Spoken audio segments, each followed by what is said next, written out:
তোমাকে তো বললাম আমার খুব দরকারি একটা কাজ আছে, তাই তাড়াহুড়ো করে চলে এলাম। আসলে কিন্তু আমার কোনো কাজই ছিল না। কেন যে চলে এলাম আসল কারণটা বলবো? রাগ করবে না তো? আসলে আমার ভয় করছিল।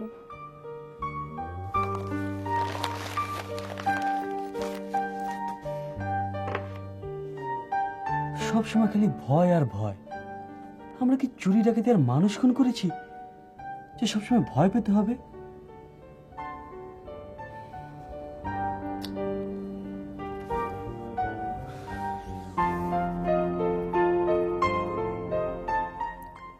যে কোনো জায়গায় দেখা করতে ভয় পায় স্নিগ্ধা।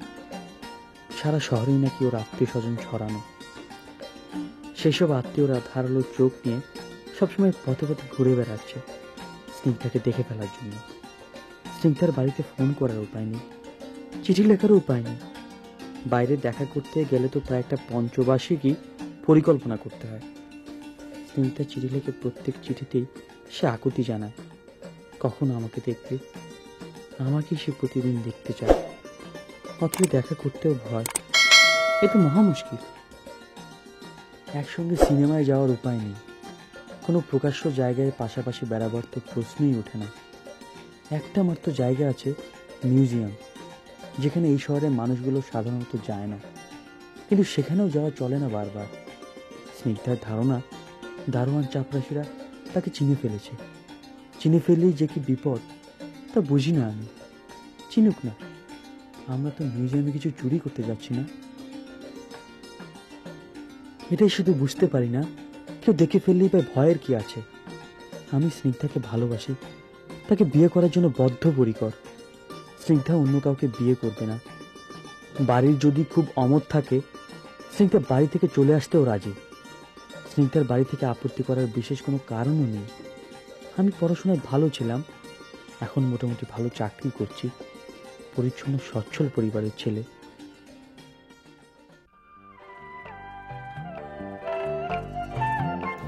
তোমার আত্মীয় স্বজনদের আর খেয়ে দিয়ে কাজ নেই? তোমার পাশে কোনো ছেলেকে হাঁটতে দেখলে অমনি তোমার মায়ের কাছে গিয়ে নালিশ করবে? নালিশ নয়, ধরো কেউ এমনি যদি কথায় কথায় বলে দেয়। বলুক না, তোমার মাকে তুমি বুঝিয়ে বলবে। না, আমার লজ্জা করে। লজ্জা আর ভয়, এই দুটো জিনিসই যেন ভালোবাসার প্রধান শত্রু। সবসময় দুজন তৃষ্ণার্ত হয়ে থাকে, একজন একজনকে দেখার যায়। কিন্তু এতে কেউ বাধাও দিচ্ছে না। যত বাধা ওই লজ্জা আর ভয়। এই বইটা তোমার হাতে রাখো। কেন? তাহলে সবাই ভাববে তুমিও বই নিতে এসছো। এখানে সবাইটা কোথায়? কেউ তো নেই, আমাদের শুধু দেখছে এই গাছগুলো। কিন্তু আস্তে আস্তে তো লোকজন আসবে। চলো ওই ঘাসের উপর গিয়ে বসি। না। কেন? এতে আবার কি অসুবিধা? এখানে বসে থাকতেই তো ভালো লাগছে। ঘাসের উপর গিয়ে বসলে দৃশ্যটা বেশি ঘনিষ্ঠ হয়ে যায়। এখানে এভাবে দুজন বসে থাকলে সবাই ভাববে দুজন ছাত্রছাত্রী পড়ালেখার বিষয়ে আলোচনা করছে। আচ্ছা, এবার তুমি যাবে না? চলে যাব এক্ষুনি? কেন? মানে তোমার অফিসে দেরি হয়ে যাচ্ছে না? সে আমি ঠিক ম্যানেজ করে নিই। না না, দেখো, কেউ যদি অফিসে তোমার নামে কিছু বলে আমার খুব খারাপ লাগবে। কে কি বলবে? আমি তো একটা কাজেই বেরিয়েছি, কাজটা সেরে ঠিকই ফিরবো। আর কাজটার জন্য 1 ঘন্টার বেশি দেরিও হতে পারে।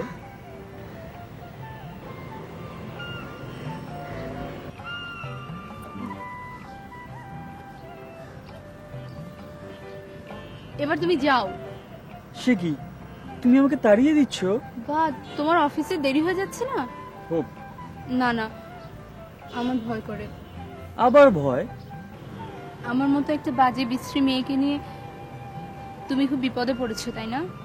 খুব দারুণ বিপদ। ওই দেখো, ওই একজন আত্মীয় আসছে তোমার।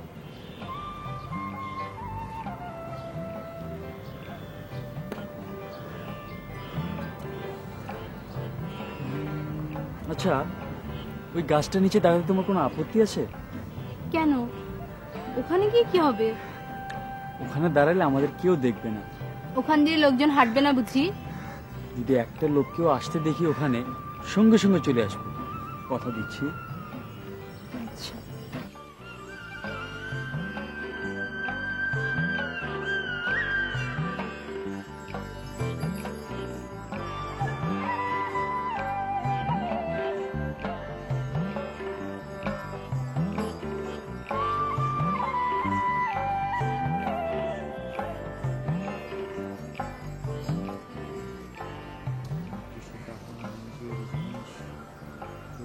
আমরা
হ্যালো। জানো, কাল তোমাকে দেখলাম, আমি নিজের চোখকে বিশ্বাসই করতে পারিনি। হঠাৎ মনে হলো স্বর্গ থেকে দেবতারা যেন আমাকে একটা উপহার পাঠালো। তুমি একটা কালো গাড়ি থেকে নামছিলে, আমি তোমায় হাত তুলে ডাকতে চাচ্ছিলাম, তুমি বোধহয় খুব ব্যস্ত ছিলে, একটা জিপে উঠে গেলে। তুমি আমায় দেখতে পাওনি, আমি কিন্তু তোমাকে দেখে নিয়েছি। আমার ভাগ্যটা কত ভালো বলো। তারপর? তুমি দাড়ি কামাওনি, মুখে নীল নীল দাড়ি, পাজামার উপরে একটা লাল চেক চেক শার্ট পরা ছিল। তোমাকে কি ইয়াং আর কি সুন্দর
এখন তোমার কেমন লাগছে? ভয় লাগছে। ভয় লাগছে? হ্যাঁ, ভীষণ ভয়। বিয়ে হয়ে যাবার পরও ভয়? এখানে তো আর কেউ নেই, তোমার কাকে ভয় লাগে? তোমার আমাকে? আমি কি ভূত নাকি যে তুমি আমাকে ভয় পাচ্ছ? ভূত নও বলেই তো ভয়। আমার এখন জাদুকর পিসি সরকারকে খুব ডর। কেন? তোমার মন থেকে সব ভয় দূর করে দেওয়ার জন্য।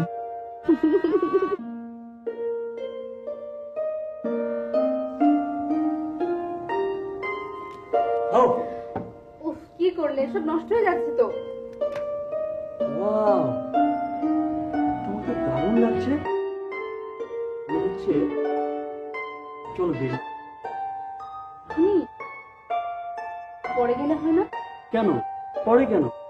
এমনি মানে, কিন্তু শেষ তো সন্ধ্যায় বেরোলে হয় না? সন্ধ্যায় কাপড়ের রং বোঝা যায়। এই সুন্দর বিকেলে কে ঘরে বসে থাকে? আমি রঙের এক্সপার্ট, সবসময় সব রং ধরতে পারি। তুমি বসো।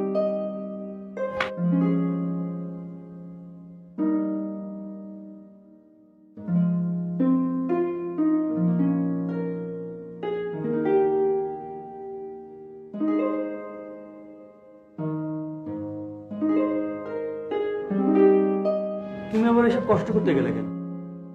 আমরা তো বাইরেই নাস্তা করতে পারতাম। নাস্তা তৈরি করতে আমার কোনো কষ্টই হয়নি।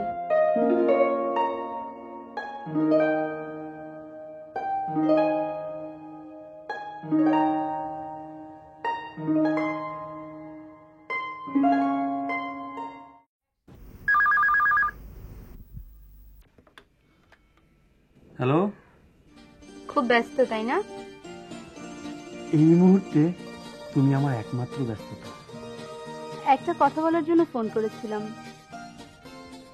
বলো। কিছু মনে করবে না তো? মনে মনে আদর করব। যা, কেউ যদি ফোনে আড়ি পাতে? আড়ি পাতাকে নিচু করি। বলো চিন্তা। কাল বিকেলে কেন তোমার সাথে বাইরে যেতে চাইনি জানো?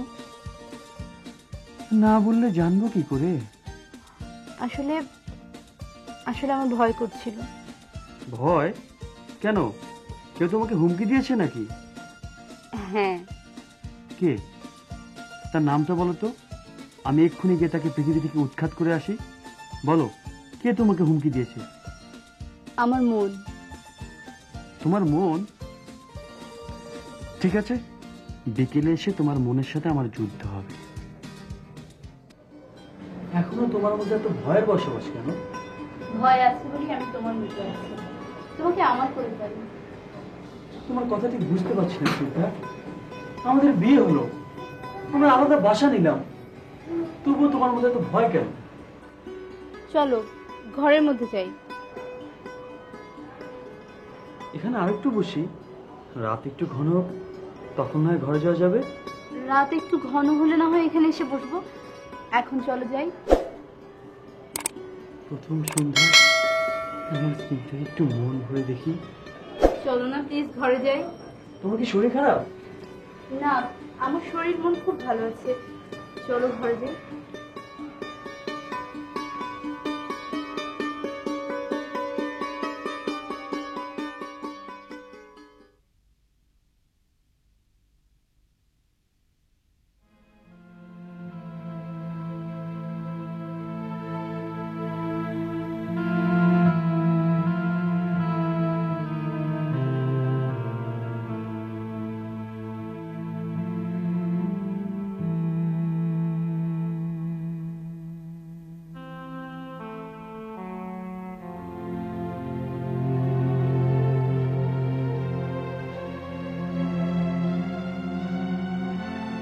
গোবিন্দ, শান্তনু বাবুকে পাঠিয়ে দাও তো।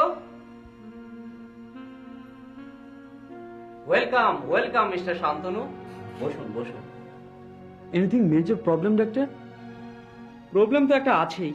বলুন ডাক্তার, কি problem? You are lucky chap mister Shantanu.